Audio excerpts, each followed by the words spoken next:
Bruce Willis is back for the 4th time as John McClane. He's older, bald, and has a rambunctious 20-something daughter. But he's as bad and lethal as ever in Len Wiseman's Live Free or Die Hard. This time, a gang of bad guys is trying to immobilize the country's computerized infrastructure. And through the usual unforeseen circumstances, John gets involved and inadvertently teams up with a 20-something hacker, Justin Long, to save the day. There are car chases, explosions, killings, and stunts galore. Or is it gore? Anyway, you get the picture. I'll take it from here.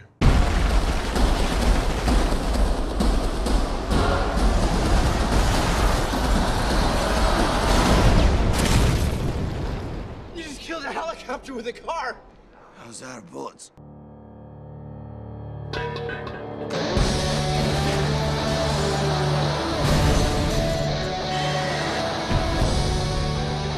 Russo, check in. Hold on a minute. Looks like he's coming around. You see that? Yeah, I saw it. I did it. Hang on.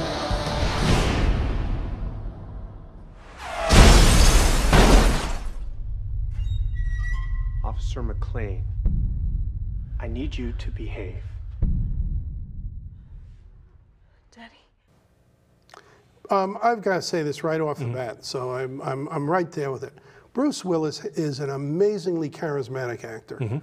I can just watch him on screen do nothing. He is just, he's got it. That's all there is to it. Now we'll discuss the film. Okay.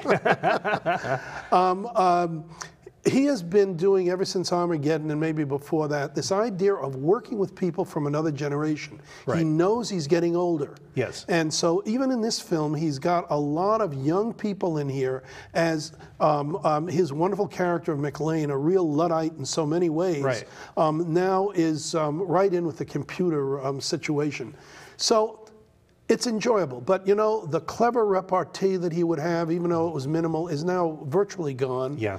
The stunts in this film, even when I wanted to enjoy it and get into it, they're just impossible to believe. Well, you know, I think I watch these kind of movies while I'm waiting for the next Bond to come out. The Bond films, like a friend of mine, Michael Monaghan puts it, there's a difference between adventure movies and action movies. The Bond movies are adventure movies. This is an action movie. This is an action.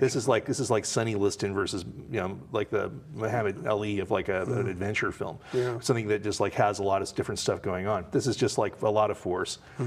I'm with you with Willis. It's like having John Wayne back in a lot of ways. Yeah. He does pretty much, you know, he was raised with John Wayne and wants to be John Wayne, and in many ways he does what John Wayne would do, even if that means like knocking around a young punk till he sees the error of his ways.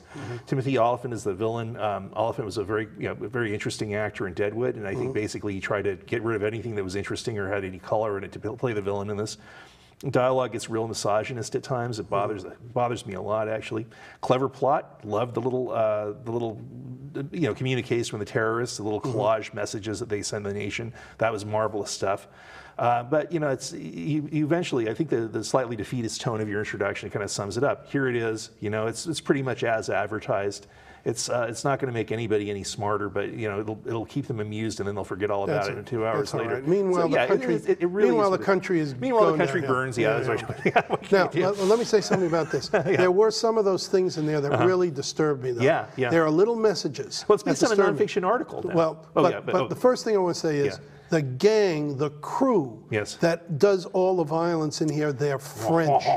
The French. Never trust the French. Never trust the French. Also, though, it looks like they're circus performers because they do some amazing acrobatics, and it's not CGI. Secondly, Len Wiseman, married to Kate Beckinsale, is a project of De Anza College. Oh. And I was raised in Fremont. I had no idea. And of course, did the Underworld films with her. Oh, so it'll be interesting. I remember the to see where he Underworld goes. films. Yeah. Yes. Well, okay. they're very bad.